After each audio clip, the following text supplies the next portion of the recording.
नमस्कार दोस्तों।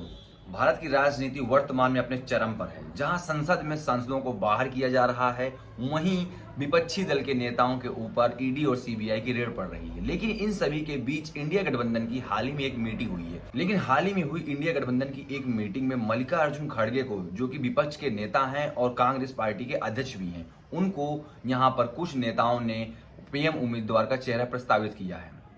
लेकिन हमें इन सभी की बात करने से पहले बात करना होगा उत्तर प्रदेश की, क्योंकि आप सभी ने सुना है कि उत्तर प्रदेश वह ऐसा स्टेट है जहां दिल्ली का रास्ता भी उत्तर प्रदेश से होकर के जाता है। ये बात आपने भली भांति सुनी होगी। तो आप सभी ने देखा होगा कि इंडिया गठबंधन में सभी छोटी बड़ी और चर्चित पार्टियां लगभग इसमें शामिल हो चुकी हैं। लेकिन अभी भी एक बड़ी पार्टी है जो कि इस गठबंधन में शामिल नहीं हुई है, और वह पार्टी है मानवन कांशीराम जी की बहुजन समाज पार्टी।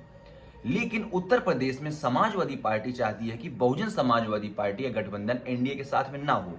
इसके पीछे का दोस्तों कोई खास कारण नहीं है, सिर्फ एक ही कारण है कि समाजवादी पार्टी डरती है कि अगर बसपा बहुजन समाजवादी पार्टी यहाँ पे इंडिया गठबंधन में शामिल हो जाती है तो उत्तर प्रदेश में जो समाजवादी पार्टी सोचती है कि हम एकाधिकार कर लेंगे, तो जो सीटों का बंटवारा है उसमें बसपा सेंध लगा देगी और आधी सीटें बसपा को चली जाएंगी। सिर्फ इसी डर के कारण समाजवादी पार्टी अध्यक्ष अखिलेश यादव चाहते हैं कि बसपा इंडिया गठबंधन में ना आए, जिससे कि हमारी सीटें यहाँ पर कम हो जाएं।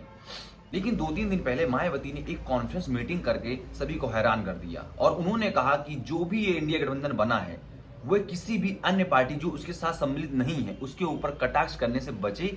और उन्होंने एक चीज और स्पष्ट कर दी है कि राजनीति में किसी का साथ कभी भी लिया जा सकता है और दिया जा सकता है।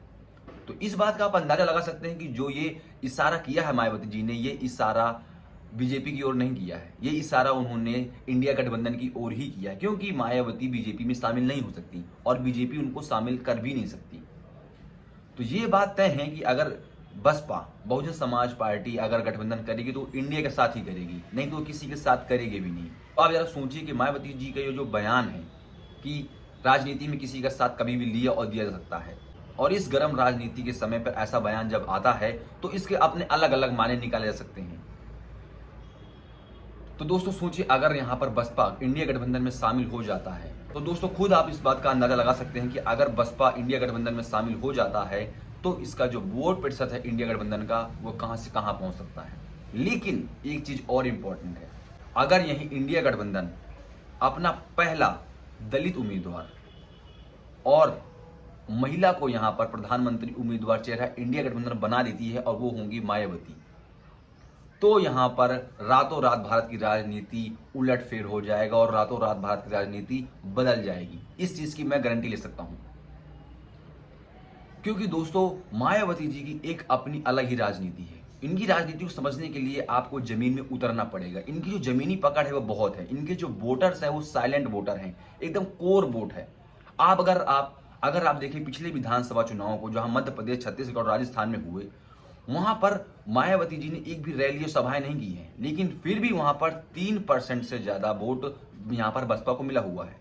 ऐसे ही अगर आप पिछले 2019 के लोकसभा चुनाव की बात करें, उत्तर प्रदेश में यहां पर बसपा 27-28 सीटों में सेकंड नंबर पर और 10 नंबर पर यहां पर 10 सीटों पर यहां पर जीत प्राप्त की थी।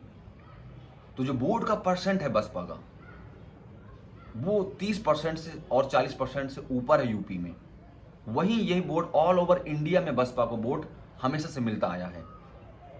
तो ये गठबंधन अगर इंडिया गठबंधन में, तो अगर ये पार्टी बहुजन समाज पार्टी अगर इंडिया गठबंधन में शामिल हो जाती है तो इस चीज का अनुमान आप खुद लगा सकते हैं कि इंडिया गठबंधन में 4 चांद कैसे लग सकते हैं। और अगर और अगर एक मास्टर स्ट्रोक और खेलना है इंडिया गठबंधन को, तो यहां पर मायावती जी को पीएम उम्मीदवार घोषित कर देना चाहिए, क्योंकि देश को पहला दलित प्रधानमंत्री मिल सकता है और देश को 58 साल के बाद दूसरी महिला प्रधानमंत्री मिल सकती है। तो ये इंडिया गठबंधन के लिए बहुत बड़ा मास्टर स्ट्रोक साबित हो सकता है। ऐसे ही नहीं बसपा को गठबंधन में शामिल कर लेने से जीत मिल जाएगी। बसपा का अपना एक अलग जनाधार है। बसपा पूरे देश भर में तीसरे नंबर की सबसे बड़ी पार्टी है, कांग्रेस और बीजेपी के बाद में। वोट प्रतिशत से आप चाहे देख लीजिए और चाहे उसका जो कोर वोट साइलेंट वोट है उस चीज में आप देख लीजिए। और लेकिन हाँ, एक चीज और मैं आपको बता देता हूं कि इंडिया गठबंधन में अगर बसपा शामिल होती है और मायावती जी को पीएम उम्मीदवार यहां पर घोषित कर दिया जाता है इंडिया गठबंधन के द्वारा, तो यहां पर न सिर्फ दलित का वोट मिलेगा, बल्कि यहाँ पर मुसलमान और ब्राह्मण भी मायावती की ओर आकर्षित होता है। ये हमने उनके मुख्यमंत्री कार्यकाल में भी देखा है। और ये चीज आप सभी भली भांति जानते हैं कि नेताओं में सबसे करीबी नेता सतीश चंद्र मिश्र एक ब्राह्मण हैं, जो कि आज भी बसपा के साथ अडिग हैं और मायावती के हमेशा से करीबी रहे हैं। तो ऐसा नहीं है कि सिर्फ दलित वोट ही मायावती लेकर आएंगे, उनके साथ में मुस्लिम वोट और ब्राह्मण वोट और दलित वोट और पिछड़ा वोट भी आ सकता है। क्योंकि अगर आप देखें पूरे देश में 20 करोड़ से ज्यादा अनुसूचित जाति के लोग हैं और लगभग 16% होता है 2011 के जनसंख्या के अनुसार। तो अगर देखा जाए तो उत्तर प्रदेश में सबसे ज्यादा अनुसूचित जाति के लोग हैं, तो इसका कहीं ना कहीं फायदा इंडिया गठबंधन को बहुत ज्यादा देखने को मिल सकता है। आप अंदाजा लगाइए उस बात का कि उत्तर प्रदेश में जब चुनाव होगा, वहां पर बसपा का उम्मीदवार खड़ा होगा, जहां पर आरएलडी, समाजवादी पार्टी, आम आदमी पार्टी, कांग्रेस, सभी का जो वोट परसेंटेज है एक साथ मिलकर यहाँ पर एक पार्टी को मिलेगा। दलित हो, चाहे पिछड़ा हो, चाहे मुस्लिम हो, चाहे हिंदू हो, सिख हो, हर पार्टी का यहाँ पर वोट, जाट हो, कोई भी हो, वो एक जाके एक पार्टी में गिरेगा, एक प्रत्याशी पर ये वोट जाके गिरेगा। तो आप खुद अंदाजा लगा सकते हैं कि इस वोट में कितनी उछाल आ सकती है। और मायावती को सिर्फ प्रधानमंत्री चेहरा बनाने से एक दो फायदे ही नहीं, बहुत सारे फायदे मिलेंगे यहाँ पे इंडिया गठबंधन को। इसका मैं आपको दूसरा फायदा बताता हूँ कि अगर यहाँ पर इंडिया गठबंधन मायावती जी को पीएम उम्मीदवार घोषित कर देती है गठबंधन में शामिल करने के बाद, तो यहाँ पर बीजेपी जो समझती है कि महिलाओं का वोट उनका है, हाँ वो वोट चला भी जाता है बीजेपी को महिलाओं का, लेकिन इस वोट में सेंध लग जाएगी और ये वोट टूट करके यहाँ पर इंडिया गठबंधन में महिलाओं का वोट आ जाएगा। क्योंकि देश को दूसरी महिला प्रधानमंत्री मिलने वाली होगी और महिलाओं की सोच डेवलप होगी, और इसके साथ किसान, मजदूर, युवा, इन सभी का वोट भी इंडिया गठबंधन की ओर आ सकता है और भारत की राजनीति में 2024 में एक नए बदलाव भी देखने को मिल सकते हैं। और हाँ दोस्तों, अगर मैं पिछले लोकसभा चुनाव की बात करूं तो यहाँ पर 20 करोड़ से ज्यादा लोगों ने वोट भी नहीं दिया था, जिनका वोटर आईडी नाम था।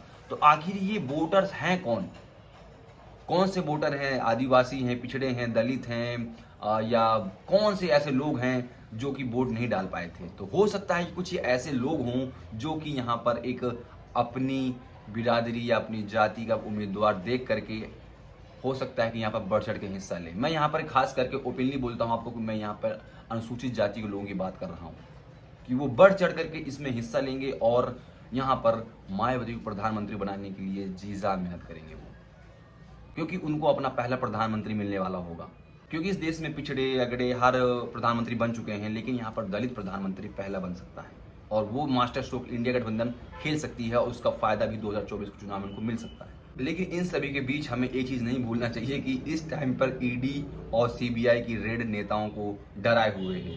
तो हो सकता है कि यहाँ पर कुछ भी बदलाव हो सकते हैं, पार्टियों को डरा धमका करके बैठा दिया जाए और उनको उभरने ही ना दिया जाए। पहले से इनको एडवांस में धमकी दे दी जाए कि आपके यहाँ रेड पड़ेगी, सीबीआई पड़ेगी, इस वजह से आप चुपचाप बैठे रहिए। तो ये भी चीज़ें देखने को मिल सकती है, क्योंकि ये राजनीति है, कभी भी करवट ले सकती है। तो बहुत बहुत धन्यवाद दोस्तों। अगर आपको हमारा वीडियो पसंद आया हो, अपने दोस्तों तक, अपने परिवार तक, सभी तक अपने इस वीडियो को शेयर करिएगा और आपको इस चैनल पर ऐसे ही इंटरेस्टिंग वीडियो देखने को मिलते रहेंगे समय दर समय। बहुत बहुत धन्यवाद। और हाँ, नीचे जो रेड बटन दिख रहा है यहाँ पे सब्सक्राइब लिखा हुआ आ रहा होगा, यहाँ पे इसको सब्सक्राइब करना ना भूलिएगा। धन्यवाद।